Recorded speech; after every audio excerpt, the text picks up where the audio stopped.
noches, bienvenidos a Opina Bogotá, el espacio para la opinión y el debate aquí en el canal Capital, el canal público de la ciudad. Hoy se dio el esperado encuentro entre el presidente de Colombia, Iván Duque, y el presidente de los Estados Unidos, Donald Trump. Hablaron, según dijo el presidente Duque, al final del encuentro de muchos temas: la relación con Venezuela, los cultivos ilícitos, la lucha contra el terrorismo. Vamos a hablar de ese tema esta noche aquí en nuestro programa, como también de presos en la picota que están pidiendo pista en la Jurisdicción Especial para la Paz. Allí hay narcos, hay paramilitares, entre otros delincuentes. Y también vamos a hablar del tema de Venezuela.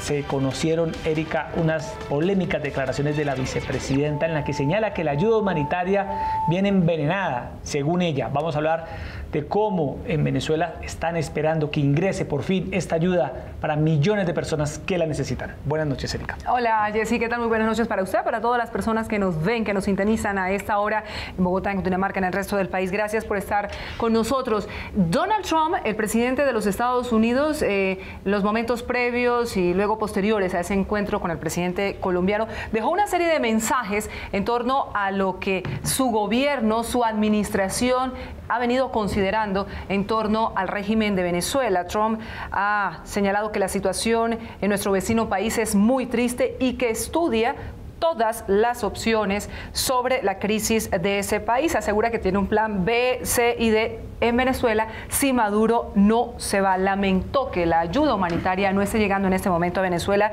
como se esperaba, y en cualquier caso señaló, y es algo que sin lugar a dudas deja grandes dudas en torno a la posición de Colombia, que no descarta enviar tropas a nuestro país para afrontar la situación muy dramática, por cierto, que se vive en Venezuela. Y para analizar esta noche nos acompañan aquí en los estudios de Canal Capital el concejal José David Castellano de Cambio Radical. Concejal, buenas noches. Bueno, buenas noches, Yesid, buenas noches, Erika, Lucas. Buenas noches a todos los televidentes. Muchas gracias por estar, por la invitación y por estar aquí el día de hoy. Bienvenido siempre. Y también nos acompaña el reconocido periodista Lucas Pombo, editor político de la W. Hoy, en el Día Mundial de la Radio, un homenaje para Erika y para Lucas, que también los escuchamos todos los días en la radio. Buenas noches, Lucas. Gracias, buenas noches. Muchísimas gracias por esta invitación a ustedes, al concejal, por supuesto. Bueno, arranquemos a debatir, a conversar sobre la reunión entre el presidente Duque y Donald Trump. Hablemos de lo que dijo el mandatario de Estados Unidos, que no descarta la opción militar en Venezuela. Concejal José David Castellanos. Bueno, yo creo que Duque tiene una agenda en 3 puntos, ¿sí? El primer punto tiene que ver el tema de la lucha contra las drogas entre Colombia y Estados Unidos. El segundo punto, que es fundamental, es el tema de la ayuda humanitaria en Venezuela. Y el tercer punto es si van a haber o no tropas en la soberanía y en el territorio de Colombia. Sobre ese primer punto, que es el tema de la lucha contra las drogas, creo que es un punto de honor, tanto para Trump como para Duque. Y es un punto que es muy difícil debatir de parte de Duque hacia Trump. ¿Por qué? Han aumentado dramáticamente el número de hectáreas de cultivo de coca. Estamos hablando de un promedio de 171.000 hectáreas que hay en el país. Fuera de eso, pues hace pocos días, ya a los 6 meses de gobierno de parte de Duque, encontramos que ya sacó su nuevo programa que se llama Ruta Futuro, donde va a establecer una serie de estrategias para luchar contra las drogas y contra el narcotráfico y contra todo ese desafío. Pero eso tiene que ir acompañado, obviamente, de un apoyo, tanto en mecanismos políticos, diplomáticos, como en gestiones que tienen que hacer de parte de Estados Unidos. Entonces, ese primer punto es importantísimo que se haya debatido y que se haya desarrollado en esa agenda con Donald Trump. El segundo punto es la ayuda humanitaria hacia Venezuela. Y ese es un punto de honor. Creo que uno de los grandes desafíos que tiene tanto Trump como Duque es mirar cómo llega y cómo traspasa las fronteras esa ayuda humanitaria. En la medida en que traspase la frontera, la legitimidad de presidente de Nicolás Maduro se va a caer. Eso es fundamental para ellos y va a ser un reto muy difícil tanto para los venezolanos como para los colombianos, y más si tenemos en cuenta que el presidente Duque como el presidente Trump ya declaró a Guaidó como el presidente legítimo de Venezuela. Entonces ese segundo punto es fundamental. Y una cosa que me sorprende mucho es que en las declaraciones de Donald Trump no descarta no descarta y no dijo que descartaba el tema de algunas tropas estadounidenses en Colombia, cosa que se tiene que evaluar con mucha rigurosidad, y entiéndese la palabra de rigurosidad por parte del presidente Duque, porque por un lado está la balanza de que él necesita el apoyo de la lucha contra las drogas en Colombia, y Estados Unidos es un aliado importante, pero por otro lado, el ingresar tropas americanas en suelo colombiano es un mensaje en percepción de los colombianos de que los límites de la soberanía en el país pueden estar vulnerados o no por una serie de hombres que van a tener armamento. Entonces, son tres componentes que en el equilibrio y en la balanza Duque tiene que jugar muy bien, porque si llega Trump y dice, oiga, no, yo necesito esas tropas, y Duque le dice no, pues el tema del apoyo al tema de la lucha contra las drogas se va a caer. Es un tema bastante, es un tema muy condicionado, pero Lucas, que tiene un muy buen olfato político, porque a diario le toca lidiar con este tipo de personajes, cuando al señor Trump se le pregunta acerca de si va a enviar esas 5.000 tropas a Colombia, tal y como estaba escrito en la libretica amarilla del señor Bolton, que ahí estaba detrás con la libretica amarilla debajo del brazo, Trump dice, ya veremos. ¿Cómo interpreta Lucas ese ya veremos? ¿Es un mensaje que da Trump en el encuentro con Duque para que lo tenga en cuenta Venezuela y sepa qué atenerse? Sí, es que yo creo que aquí hay una palabra fundamental que es la palabra disuasión. Yo creo que esa ha sido una constante en los mensajes que ha intentado mandar el presidente de Estados Unidos, Donald Trump, al régimen de Nicolás Maduro. Para mí no fue ninguna coincidencia lo que pasó con el blog de notas del señor Bolton, y no es ninguna coincidencia las palabras que usa el presidente Trump al término de esta reunión con el presidente Duque. Él dice, we'll see, ya veremos, como dejando esa puerta entreabierta. Obviamente, también hay que resaltar lo que ha dicho el presidente Iván Duque en múltiples oportunidades en Colombia, y es que la vía militar no es una opción, y que esa nunca va a ser considerada como una opción. Así que no simplemente hay que verlo desde el lado de los Estados Unidos, sino también ese llamado a las vías diplomáticas que ha hecho el presidente Duque, que ha dicho en más de una oportunidad, aquí no va a haber un conflicto armado con Venezuela, pero obviamente también esto tiene que ver con esa palabra que les menciono, disuasión, y la opción militar como una disuasión frente al régimen de Nicolás Maduro. Que pase de una disuasión a una realidad, yo creo que nadie aquí espera eso. Hablando de la reunión entre Duque y Trump, Lucas, ya hablaremos puntualmente del caso venezolano en detalle. ¿Usted qué balance hace? ¿Siente usted, Lucas, que el presidente Duque sale bien librado de esta cumbre, sale fortalecido? Sale muy bien librado, porque no hubo sorpresas, digamos, en las declaraciones que dieron los presidentes de ambos países, pero yo sí creo que el hecho de que el presidente Trump, en un momento tan efervesciente desde el punto de vista de lo que está pasando en el mundo, haya invitado al presidente Duque a su casa, a la Casa Blanca, pues dice mucho, y es un reconocimiento tácito al papel que ha jugado Colombia en esa presión diplomática frente al régimen de Nicolás Maduro. También hay que resaltar que siempre, sin importar cuál sea el tema de conversación en las reuniones de los presidentes colombianos con los presidentes norteamericanos, el tema de los cultivos ilícitos siempre está en la agenda, lo que demuestra que no hemos logrado desnarcotizar esa agenda, y que cambió de gobierno, cambió el presidente, pero las observaciones del presidente Trump frente al aumento de cultivos ilícitos sigue siendo una preocupación latente, independientemente de que haya habido un cambio de gobierno. En ese sentido, el embajador de Colombia en Washington, Francisco Santos,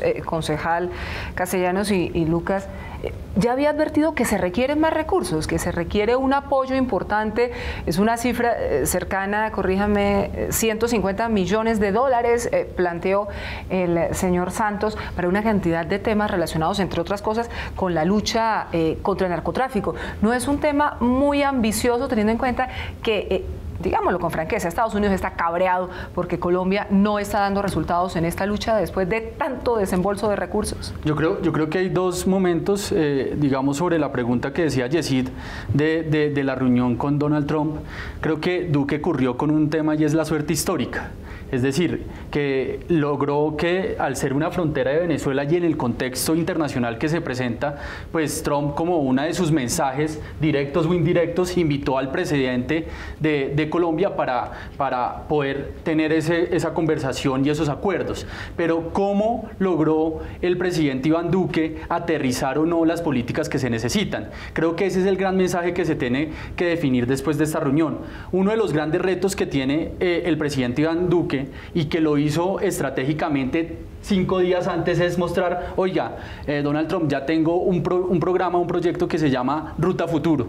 Y al mostrarle eso al presidente, pues ya hay unas líneas de avance sobre esa lucha contra, obviamente, esos cultivos ilegales que se están presentando en todo el país. Pero creo que, obviamente, y conociendo la postura, la imagen y la forma de ser de Donald Trump que nos ha brindado por estos últimos años, la agenda, sin lugar a dudas, lo manejó el presidente de Estados Unidos, y que obviamente sobre la agenda el tema del narcotráfico pues es un punto principal, pero creo que su punto de fondo y de coyuntura es el tema de la ayuda humanitaria por parte de Venezuela, y por otro lado mirar el tema de las tropas extranjeras. ¿Algo distinto que Estados Unidos manejara yo sí la creo que agenda? usted toca un punto fundamental, Erika, porque con el cambio de gobierno en Estados Unidos también cambió un poco el enfoque de esa ayuda humanitaria que se estaba dando al país. Antes, durante el gobierno del presidente Obama, cuando se tramitó todo el proyecto de Paz Colombia, tenía un enfoque mucho más integral de pasar la página del conflicto y de ayudar, digamos, en programas de reinserción y de dar ese paso hacia una Colombia en paz. Cambio de gobierno y el presidente Trump está pidiendo resultados. ¿Y los resultados en qué se marcan? En menos hectáreas de coca cultivadas. Y yo creo que en el marco de ese cambio de gobierno, pues estamos viendo de nuevo ese tono, que es un tono que vuelve al origen de los cultivos ilícitos y a cifras puras y duras. Ahora, claro, obviamente la tragedia de Venezuela, la coyuntura, Erika, con que arrancó el 2019, el liderazgo de Juan Guaidó, pues ha puesto sobre el tapete el tema de Venezuela en la orden del día. Pero si el tema de Venezuela no estuviera como está, sin duda alguna habría una exigencia, como ya ha habido del gobierno de los Estados Unidos a Colombia, para lograr reducir las hectáreas de coca. Es que estamos hablando, Erika, de más de 200.000 hectáreas de coca que el gobierno en estos momentos está mirando cómo combatir. No está clara la aspersión con el retorno del glifosato, la sustitución voluntaria no ha dado el resultado esperado, concejal. Yo creo que hay... Decir una cosa que es muy interesante, digamos, la política de la lucha contra la droga ha estado todo el tiempo en la agenda entre Colombia y Estados Unidos. Si no hubiera existido lo de Venezuela, ellos hubieran mandado una directriz o hubieran hecho un acuerdo con otros pares para poder establecer esta reunión. Yo creo que Iván Duque tuvo esta suerte histórica de la coyuntura de Venezuela y poder ingresar a tener otros puntos en la agenda con el presidente directamente. Y digamos lo segundo es el tema de Ruta Futuro. ¿Qué va a contemplar Ruta Futuro? Ruta Futuro puede ser prácticamente un marco donde hay un tema de, obviamente, luchar contra esos cultivos, y esa lucha contra 200.000 hectáreas no se va a hacer a punta de personas rascando coca, sino que también se tiene que tener con otras metodologías y otras alternativas que se tienen que desarrollar. Va a ser muy difícil, y también por la zona urbanística y rural que hay en el sur del país, llegar con otro tipo de métodos o instrumentos que sean solo con raspa de coca, sino también seguramente va a ser con glifosato y seguramente va a ser con otras alternativas. Eso es por un lado, pero de nada sirve erradicar los cultivos de coca si no se le brinda una oportunidad alternativa a todos esos ciudadanos, a todos esos pobladores, para que puedan tener desarrollos económicos locales que los fortalezca en su calidad de vida. Y creo que ese es el gran reto que tiene que tener Ruta Futuro en el proyecto de Iván Duque, que no lo veo muy bien diseñado, no lo veo muy bien aterrizado sobre ese tema. Pero adicionalmente, Lucas y concejal Castellanos, en 2 ocasiones anteriores Donald Trump había anunciado que iba a venir, finalmente cancelaba, y todo el mundo decía, hombre, pues Trump le está haciendo el feo a Colombia, como demostrando ese malestar que existe en torno a nuestros objetivos fijados por el gobierno de los Estados Unidos en torno a este tema de la lucha contra las drogas. Luego también está el tema farmacéutico y hay otros frentes abiertos. Pero claramente lo de Venezuela vuelve a unirnos en el liderazgo para sacar a Maduro de esta crisis oprobiosa que está sufriendo el pueblo venezolano. Sí, es que yo vuelvo a lo mismo. Yo creo que con el gobierno de los Estados Unidos no hay coincidencias. No es que esta visita se haya dado y que por coincidencia haya estado el contexto de lo de Venezuela, sino yo creo que es un mensaje a la comunidad internacional de que Colombia es la punta de lanza en esa presión diplomática que se está ejerciendo en Venezuela, y es un reconocimiento por parte del gobierno de los Estados Unidos en ese sentido. Obviamente que hay otros temas, está el tema de las drogas, mucho ojo al tema Santrich, porque ya el embajador ha dicho en varias oportunidades que estaría muy decepcionado si no se extradita hacia los Estados Unidos, pero yo creo que viendo el aspecto positivo de esa reunión, que no se dio por casualidad, sino que, reitero, fue un mensaje claro y contundente del gobierno de los Estados Unidos, que reconocen a Colombia en la región como la punta de lanza en esa presión diplomática que está ejerciendo contra el régimen de Nicolás Maduro hacia una transición democrática. Claro, y el liderazgo que ha adquirido el presidente Duque en esta materia. Precisamente, Erika, hablando de Venezuela, el embajador del gobierno de Juan Guaidó, es que en Venezuela hoy en día hay dos presidentes, un país... nombraron junta directiva de PDVSA. El presidente hay Juan dos Guaidó gobiernos. nombró junta directiva de PDVSA. Carlos Beccio, que es el embajador que ha designado Juan Guaidó ante los Estados Unidos, dialogó con el presidente Iván Duque. Vamos a escuchar tanto las declaraciones del embajador como las del presidente Iván Duque, allí en Washington.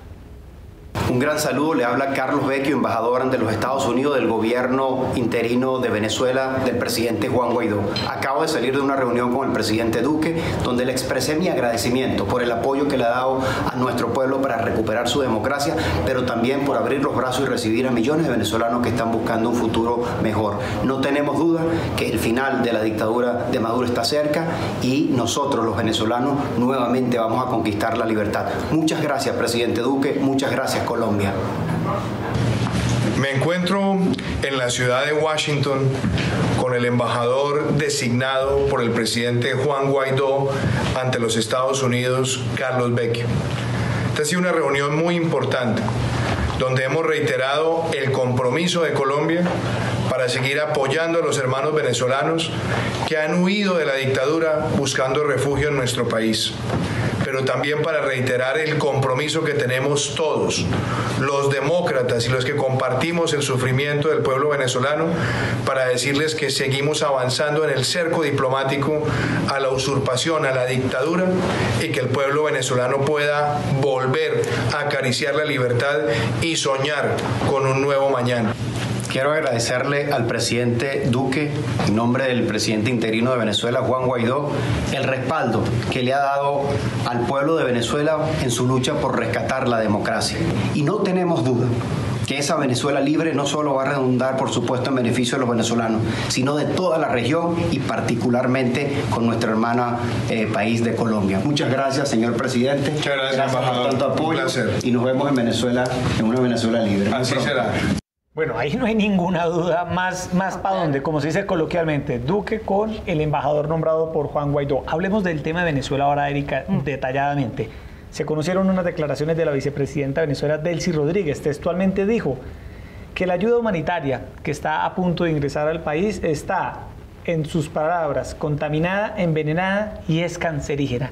No, es absolutamente escandaloso lo que esta señora dice, pero frente a este tema de la ayuda humanitaria también hubo unos pronunciamientos puntuales tanto de Duque como de Trump, en el sentido de que obstruir el acceso a la ayuda humanitaria es un acto horrible, y el presidente Duque insistió en que es un delito de lesa humanidad. Entonces es un terrible error lo que está haciendo Venezuela, pero claramente ahí hay una decisión del régimen de Nicolás Maduro de bloquearla hasta donde sea posible. Lucas. Pues yo creo que hay dos facetas que hay que analizar. En primer lugar, se me hace de una torpeza inmensa desde el punto de vista político esas declaraciones de la ex canciller, en el sentido de que el régimen de Maduro ya está perdiendo a pasos agigantados el apoyo de la comunidad internacional, y este tipo de declaraciones que se salen de cualquier proporción y que son absolutamente mentirosas, pues lo que hacen es aún más aislar a Venezuela de la comunidad internacional. internacional y, como bien lo dijo el presidente Iván Duque, también tiene unas consecuencias o puede tenerlas desde el derecho internacional, porque el hecho de negar la ayuda humanitaria para un pueblo que se está muriendo por falta de alimentos, por falta de medicinas, no solamente es un acto de crueldad inmenso, sino que también tiene unas implicaciones penales que pueda que hoy no se vean, pero que el día de mañana podrán verse una vez haya esa transición en Venezuela. Así que muy delicado y sobre todo muy, muy torpe desde el punto de vista político. No, pero además creando un miedo, un temor, una zozobra en esa población venezolana. Y muchos se preguntan hoy, concejal Castellanos, luego de esa fecha que ha dado Juan Guaidó, que el 23 de febrero va a entrar la ayuda humanitaria, ¿cómo va a ingresar? Porque claramente ahí sí, en los camiones, los contenedores, en el puente, tienditas. ¿Será que se va a establecer algún tipo de cordón humanitario para que sea la gente la portadora de esa ayuda? ¿Qué podría pasar en esa fecha? Es que se ha fijado una fecha plazo, una fecha límite. Bueno, creo que esto es uno de los grandes momentos que tiene que tener Juan Guaidó en su proceso sobre el restablecimiento de la democracia en Venezuela. Y creo que esa fecha, como tú lo dices, va a ser una fecha histórica. Así como se restableció los derechos civiles de los afroamericanos con Martin Luther King al pasar el puente, también va a pasar lo mismo acá. Y creo que uno de los grandes retos al tumbar las dictaduras es que no es solo un acto, son muchos actos. Ese día, de pronto en las noticias veremos que no va a llegar la ayuda humanitaria, o que hubo represión, o que existió muchas cosas, pero tendrán que persistir, resistir y salir adelante. Y esa ayuda humanitaria, cuando llegue a las casas, en este mundo de las redes y la tecnología, la gente y los venezolanos van a decir gracias. Y van a desmontar precisamente lo que decía Lucas, todo esa sar de mentiras y poco estratégicas de parte del gobierno de Nicolás Maduro. Uno de los grandes retos que tiene Iván Duque no es ir en contra de Nicolás Maduro, porque Nicolás Maduro ya se está cayendo solo. Es cómo fortalecer el pueblo venezolano. Es cómo poder lograr, a través de diferentes actos de ayuda humanitaria y de restablecer los derechos humanos que a nivel internacional están constituidos, una mejor calidad para todos ellos. Pero también hay que tener muchísima cautela en ese momento, porque digamos, estamos frente a una piscina de combustible de jet. Claro. Y basta una chispa para que explote. Entonces hay que actuar con muchísima decisión, con muchísima contundencia, pero con muchísima cautela, especialmente con una fecha tan especial y tan fundamental como la que ustedes mencionan. Y ya se viene. Es que eso es el otro sábado, entonces uno se plantea cómo va a ser esa entrega de ayudas, porque la gente lo está esperando, concejal. Escuchando hace unos días a un diputado que acompaña a Juan Guaidó, decía que el plan A no es solo pasar la frontera, que tienen plan B, plan C, plan D, con tal de garantizar obviamente la vida de los ciudadanos y digamos de los pobladores de Venezuela. No va a ser una tarea fácil, y aquí, ¿qué pasa? Como sucede en todos los contextos históricos en el mundo, cualquier tipo de carta, cualquier tipo de mensaje, cualquier tipo de hechos puede prender, lo que tú decías, Lucas, una gran hoguera, y se puede prender una guerra de un momento a otro. Estamos en un contexto histórico de crisis difícil que le está tocando afrontar a Colombia, pero que cualquier mal paso puede crecer, obviamente, una serie de acciones o de vías de hecho que no queremos que sucedan. Pero adicionalmente, Yesid, Lucas y concejal Castellanos, con el apoyo de los militares. Es que yo siento que los militares no se han movido. Sí, ha habido algunas manifestaciones, desconozco el gobierno de Nicolás Maduro y demás, pero yo siento que son aisladas, porque es que, por un lado, está el grueso de esa cúpula encabezada por Vladimir Padrino López, que toda la vida han estado, como se dice coloquialmente, mamando de lo que ha significado ese régimen corrupto, que se lucra de tantos negocios ilícitos, el tráfico de gasolina, el narcotráfico, los CLAP, bueno, tantos y tantos escenarios de corrupción en el interior del gobierno que no van a irse tan fácilmente. Eso por un lado. Y luego están los militares de base que están realmente sometidos a una vigilancia. Hay una contrainteligencia que aquel que quiera levantarse termina preso.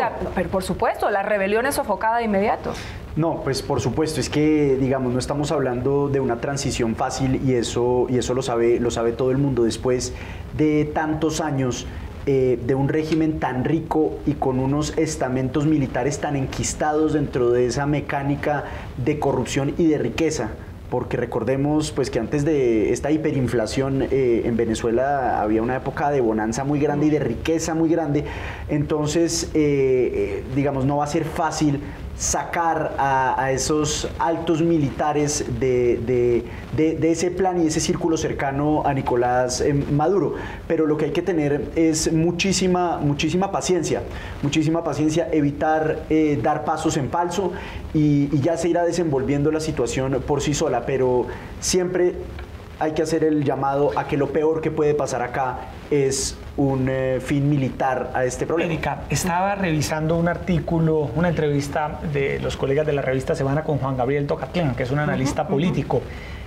Para Trump, dice él, es francamente irrelevante el tema de la paz en Colombia, por lo menos hasta ahora, de lo que se ha conocido, la paz no fue el plato fuerte de este encuentro entre Trump y Duque. Eso evidencia prioridades en la agenda de Washington frente a nuestro país. Y ya hablaremos también del tema de la paz y la JEP por unos presos de la picota que están pidiendo pista. Concejal, significativo, dice algo que la consolidación del acuerdo de paz no haya sido, por lo menos públicamente, un tema tocado entre los dos mandatarios. Yo creo que ni público ni privado, claramente, pero no estaba ni en la agenda de los Estados Unidos ni en la agenda de Colombia. Sí, digamos claramente, pasamos en un gobierno de Estados Unidos de demócratas que una de sus prioridades en la agenda con Colombia era el apoyo a la paz, y lo vimos en muchos hechos que se surgieron con el presidente Juan Manuel Santos y Barack Obama, y obviamente ahora pasamos a otro tipo y a otro enfoque de otra orilla, un poco más republicana, un poco más centrada, digamos, en la protección de garantías de derecho, no desde el enfoque de la paz. De derecha, exacto. Y desde que se posicionó Trump y también desde que se posicionó Duque, pues en la agenda nunca ha estado como prioridad el tema de la paz, y eso es evidente. Pero yo también creo que eso es un camino de dos vías. Ni al presidente Duque ni al presidente Trump les interesaba que ese tema de la implementación de los acuerdos de paz estuviera en la agenda. Recordábamos hace unos años la presencia constante de Estados Unidos en todo el proceso de paz con las FARC. Tenían un enviado especial que era una persona, que era Bernie Aronson, una persona, digamos, de un peso significativo, siguiendo paso a paso el proceso de paz. Cambió el gobierno en Colombia, y en Estados Unidos el presidente Duque también ha tomado un enfoque muy distinto frente a la implementación de los acuerdos de paz, respetable, y eso fue por lo que lo eligieron, pero digamos que tiene un énfasis muchísimo menor en esa implementación de los acuerdos de lo que tenía el gobierno del presidente Juan Manuel Santos. Entonces digamos que esto no me parece que sea una decisión de uno de los dos países, sino que coinciden dos cosas, dos cambios de gobierno y dos tesis y formas de ver el proceso de paz. ¿Que se identifican? ¿Ustedes sienten que se retroalimentan estas posiciones de lado y lado que hoy se han encontrado en esa reunión en Washington? Yo creo que si hubiera sido la elección de otro presidente en Estados Unidos como en Colombia, con posturas diferentes, pues sí tendrían más dificultades para reunirse hoy en la Casa Blanca. No, pero digamos, yo no diría que tienen el mismo talante y la misma forma de actuar el presidente Trump y el presidente Iván Duque. El presidente Duque, teniendo unas posturas muy firmes, pues tiene un talante más conciliador, más moderado, un poquito más ponderado, y el presidente Trump, pues todos conocemos cuál ha sido su estilo como candidato y posteriormente no lo veo convencido al concejal Castellanos. No, pero usted equipara a Trump en su manera de pensar, en la forma no, nunca el presidente de pronto Duque. La preocupación... No, pero digamos, por ejemplo... Los temas en común. Le voy a poner un ejemplo, solo un ejemplo. Trump es pro armas, apoya las políticas de usar armas en Estados Unidos, protege ese proceso de políticas que en algunos estados de Estados Unidos es viable, es legal y es permitido, está bien. Pero aquí Duque está, y digamos el Partido del Centro Democrático están contemplando la idea también de un debate que se ha vuelto últimamente, en estas últimas semanas, muy álgido, del porte de armas otra vez a personas naturales, a ciudadanos, sobre el ejercicio. Entonces uno puede ver que hay dos políticas muy parecidas. Más en temas de agenda. Exacto, en temas de agenda, claro. Y en temas, pero en la forma obviamente Duque es mucho más diplomático que Donald Trump. Obviamente en la forma es muy diferente. Sí, ahora, el otro tema, Erika, hablando de esta cumbre y de esta reunión, era que la opinión pública esperaba un gesto de los Estados Unidos hacia Colombia. Hubo dos citas aplazadas 2 citas postergadas que por fin hoy se logran consolidar con este encuentro. Lucas, Colombia, independientemente de quién sea el ocupante de la Casa Blanca, pues dependerá en relaciones comerciales, en apoyo militar, en apoyo logístico, estratégico de los Estados Unidos. Y así queda en evidencia hoy. Sí, yo creo que el papel de Colombia es muy importante para los Estados Unidos. Seguimos siendo uno de sus aliados más importantes en la región. Obviamente, con la victoria de Jair Bolsonaro en Brasil, pues el gobierno de Estados Unidos se anotó otro aliado en la región. Pero yo creo que Colombia es y siempre ha sido un aliado fundamental para los Estados Unidos. Yo creo que obviamente el presidente Trump no cuida mucho sus formas, se cancelaron 2 citas, nosotros digamos tal vez sobredimensionamos ese gesto, pero me parece que con esta invitación se reafirma la importancia de Colombia para el gobierno de los Estados Unidos y pues vimos cómo el presidente Trump recibió con bombos y platillos al presidente Duque. ¿Pero es una relación de tú a tú o de... No. Yo aquí, tú acá? Pues es que es difícil que sea una relación de tú a tú también por los países de los que estamos hablando. Estamos hablando de la primera potencia mundial y digamos que es una relación en la que Colombia se ayuda con Estados Unidos y viceversa, pero pues es que obviamente estamos hablando de la primera potencia. ¿Tenemos que resignarnos a eso siempre, concejal Castellanos? No, digamos que en el derecho internacional como en la política internacional, Estados Unidos y Colombia es aliados. Y aliados pues, estratégicos. Aliados estratégicos, exacto. Ese es el término de aliados. No es que uno sea el jefe, el otro no, el empleado. Son aliados, comparten unos temas, unas tareas y una agenda sobre unos proyectos y unos desafíos, tanto económicos como políticos, etcétera. Pero sin lugar a dudas, y como lo dice Lucas, pues la agenda de Donald Trump es una agenda de un país potencia. Nosotros estamos en vía de desarrollo y digamos que uno de los retos de nosotros también es cómo nosotros podemos capitalizar esa relación de aliados de una forma que nos ayude a crecer económicamente, socialmente, políticamente y obviamente bajo el marco de esta economía de la globalización que cada vez nos impulsa más a tener una relación con todos los países. Es decir, no es solo Estados Unidos, es una alianza con todos los países. Y obviamente estos dos siempre han tenido una comunicación bilateral muy fluida, más que todo por el primer punto que hablábamos, que es ese tema de la agenda de la lucha contra las drogas, que por un lado Colombia tiene que evitar el tema de cultivo, pero por otro lado Estados Unidos tiene que evitar el consumo. La corresponsabilidad, que eso es una teoría que no debería variar nunca. La corresponsabilidad, o sea, sí, nos exigen a nosotros reducir el número de hectáreas, pero ellos tienen una corresponsabilidad enorme y es evitar los canales de distribución y de consumo. Y de consumo, política pública para prevenir el consumo. Exacto. Hablando de la paz, que fue uno de los temas ausentes en esta cumbre, se conoció en las últimas horas una carta desde la Picota firmada por 310 personas. reclusos. Así es. Guerrilleros, paras, narcos, incluso delitos. El hacker Andrés Sepúlveda. Sí, también. Pidiendo ser incluidos en la Jurisdicción Especial para la Paz porque según ellos tienen que ver con la verdad del conflicto armado. Dicen ellos que son verdades que han permanecido guardadas y que están dispuestos a contar. Esto en medio de una discusión sobre si la Jurisdicción Especial para la Paz avanza como se esperaba en el esclarecimiento de la verdad, de la justicia, de la reparación de las víctimas del conflicto, o si ha terminado en este enmarañado panorama de complejidades que hacen que la justicia todavía no avance en este sentido. Lucas, ¿qué análisis hace usted de esta carta, de este pedido de más de 300 reclusos en la Picota? Es que, digamos, yo entiendo que periodísticamente nosotros manejamos eso como si fuera una bolsa de personas que se presentan en la jurisdicción de paz, pero eso tiene que ser analizado caso a caso, porque es fundamental aclarar un tema. La jurisdicción de paz no es simplemente un sistema laxo de justicia, sino es un sistema que se creó con ocasión del conflicto. Luego las personas que se sometan a ella tienen que tener una relación directa con el conflicto. Yo dudo que la jurisdicción de paz le vaya a abrir la puerta a un narcotraficante puro, cuyo único fin era lucrarse y ser rico y tener mansiones y carros, le abra la puerta de esa jurisdicción. Como Gordolindo, que está incluido ahí, ¿sí? Francisco Javier Zuluaga. El caso de alias Tom. Alias Tom es un sicario de la oficina cuyo fin era recibir dinero y asesinar personas y tenía negocios de narcotráfico.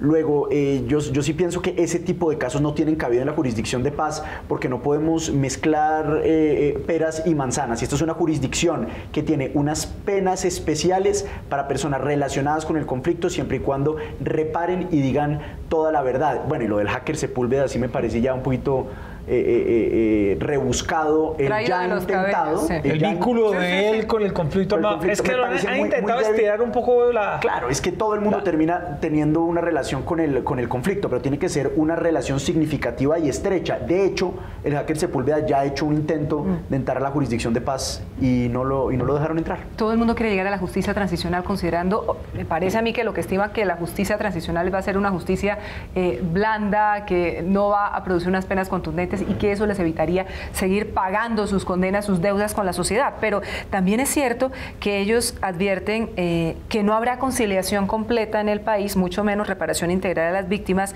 sí que ellos digan toda la verdad. El país también merece conocer toda la verdad, concejal Castellanos, frente a todas las atrocidades que cometieron. Digamos, queramos o no los colombianos, ya hubo un proceso de negociación. Ese proceso de negociación sacó entre los puntos el tema de la JEP, pero la justicia que hay en la JEP es una justicia restaurativa, es decir, que se tienen que cumplir los componentes necesarios de la justicia restaurativa, verdad, reparación, justicia y no repetición. No repetición, reparación y no repetición. Cuatro elementos son muy importantes. Si esos 4 elementos no están en el proceso, pues ellos irán por la justicia ordinaria, así lo establecen los acuerdos. Si no dicen la verdad y si uno de los testigos o si sale un testigo en el proceso que diga, no, usted no dijo la verdad, irá por la justicia ordinaria. ¿Qué pasa como decía Lucas, con esta bolsa de peticiones por parte de toda esta gente? Obviamente la JEP tiene que analizar caso por caso cuáles son estas personas que estuvieron en el conflicto y cuáles no. Y creo que uno de los grandes retos que tenemos que también entender todos los colombianos y los bogotanos es que el conflicto armado no solo se vivió en la selva, sino también en la ciudad de Bogotá. Y no solo lo vivió los guerrilleros de las FARC, sino también los militares y también la sociedad civil. Y sobre esos componentes nosotros tenemos que mirar cómo esa justicia especial para la paz se vuelve en un término riguroso a la hora de aceptar o no estas personas. Porque uno puede decir a ojo de buen cubero, dice, no, esta persona de pronto no merece estar en la justicia especial para la paz, pero de pronto sí tiene mucho que contarnos sobre otras cosas que todavía no se saben. No, pero en el tema del posconflicto... Hay que tener ahí mucho cuidado, porque la verdad no puede ser una carta, un cheque en blanco. Tiene que cumplir los 4 requisitos. Claro, pero aparte de que haya reparación, verdad, justicia y garantías de no repetición, hay que volver al origen de todo esto, y es que el gobierno reconoció un origen político del conflicto con las FARC. En el marco de ese reconocimiento se hizo un sistema de justicia transicional, pero no podemos, sobre pretexto de conocer la verdad de todo y la reparación de todo, meter a todo el mundo en eso, porque si no acabemos la justicia ordinaria. Guerrilleros del ELN y guerrilleros del EPL tampoco de ninguna cabría. forma, porque una de las condiciones para entrar en la jurisdicción de paz es haber suscrito un acuerdo de paz.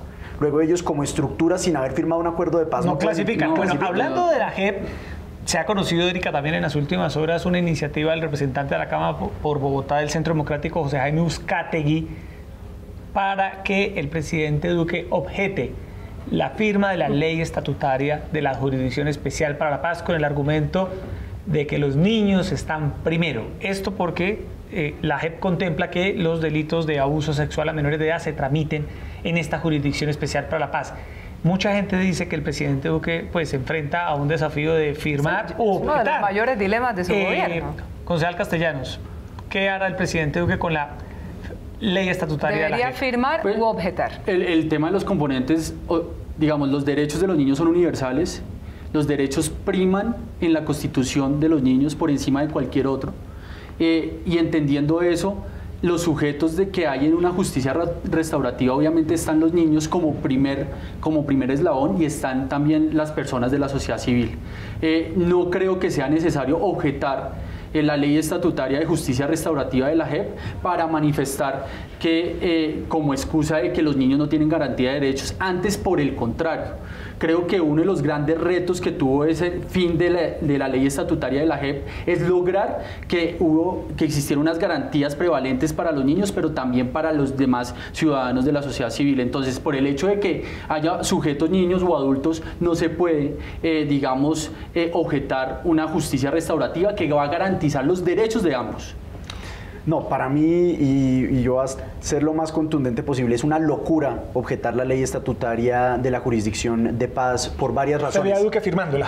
La tiene que firmar, no creo que haya otro camino. Primero porque si no la firma generaría un choque de trenes, porque recordemos que esa ley estatutaria no es que haya aparecido de la nada, fue aprobada por el Congreso de la República, surtió todos los debates previstos en la Constitución, después fue estudiada por la Corte Constitucional, la revisó, le dio el visto bueno, analizó todos los aspectos de esa ley, todos los artículos de esa ley estuvieran ajustados a la Constitución, y en una providencia de 800 páginas le dio visto bueno a eso. En un segundo punto, porque me parece que si la objeta generaría el efecto totalmente contrario al que quieren los enemigos del proceso de paz con las FARC, o los críticos del proceso de paz con las FARC. ¿Por qué? Porque lejos de debilitar a la jurisdicción de paz, lo que haría esa objeción es dejarle un campo de interpretación enorme a la jurisdicción de paz, que entraría a llenar los vacíos que queden del hecho de objetar esa ley. Ya pasó, ¿se acuerdan cuando nada que salía la ley de procedimiento de la jurisdicción de paz? Sí. Y la jurisdicción de paz empezó vía resolución a hacer su propio reglamento. Sí. A hacer su propio reglamento. Yo creo que eso le daría un campo demasiado grande de interpretación a los magistrados de la jurisdicción de paz, y la mejor forma de tener las reglas claras y de tener a los magistrados bajo una serie de normas base es sancionando esa ley estatutaria. Pero ¿por qué tantas dilaciones? Déjeme ser abogada del diablo, en el sentido de que el tema ya lleva su tiempo, que ha venido como siendo torpedeado, entre otras cosas, el episodio del señor Macías, de que había llegado, de que no había llegado, que se le había retirado, como lo denunció la representante a la Cámara por Bogotá, Juanita Gobertus, también, que no tenía exactamente el mismo contenido como había salido de la revisión de la Corte. Entonces a uno le queda como la sensación de que no será que se están poniendo palos en la rueda para que efectivamente el tema no se concrete. Pues a mí me parece un tema bastante preocupante lo que está sucediendo. Estas dilaciones espero que no se conviertan en hacer trizas los acuerdos. Y creo que esa frase la toco porque el presidente Iván Duque en su campaña de gobierno anunció no hacer trizas los acuerdos. Pero no hacer trizas los acuerdos también significa celeridad. También significa apropiación de recursos, que en el Plan de Desarrollo Nacional vemos muy pocos recursos para el tema del posconflicto. También significa una disposición entera, rigurosa y digamos entregada por parte de los funcionarios hacia cómo reconstruir todo ese proceso y esos acuerdos de paz. Me llama mucho la atención que exista una serie de hechos o de acciones que han hecho dilatar todo este tipo y este ejercicio. Esperemos que no sea, como lo hablamos en un principio, yo sé que no es de los puntos principales de la agenda de este gobierno para mí el tema de la paz, pero que tampoco sea de los últimos puntos y que tampoco sea que lo vaya a acabar de un proceso, porque como dice Lucas, se puede convertir en una gran hecatombe todos los procesos que se están llevando en curso con el tema de la ley. Es que se requiere esta ley para poner a andar la JEP. ¿Cómo lo ve, Lucas? Fundamental, porque digamos, para que entiendan los televidentes, la ley estatutaria es básicamente la columna vertebral de la jurisdicción de paz. Sin esa ley estatutaria habría un cascarón que es jurisdicción de paz sin contenido, pero yo creo que sí, ha habido, digamos, dilaciones en el Congreso, ha habido cierto tipo de palos en la rueda que se han intentado poner a la jurisdicción de paz. Sin embargo, pues ya todos los ojos están en el presidente Iván Duque, que tiene una decisión muy sencilla que tomar: si firma o si objeta, y yo estoy seguro que va a firmar. Se nos acabó el tiempo. Lucas Pombo, periodista, editor político de la W Radio, gracias por estar esta noche a ustedes aquí en Opina Bogotá, contribuyendo con el análisis. Muchas gracias por esta conversación tan amena. A ustedes. Muchas gracias, Lucas. Y concejal José David Castellanos, de Cambio Radical, gracias por estar con nosotros. Bueno, Jessy, gracias, Erika, concejal. Lucas. Muy ameno este programa, muchas gracias por la invitación. Bueno, Erika, se nos acabó el tiempo. A todos ustedes, gracias por estar con nosotros y los esperamos mañana, como siempre, aquí a las 8:30 p.m. en Canal Capital para conversar, discutir los temas que le interesan a Bogotá y al país. Muy buenas noches. Muchas gracias.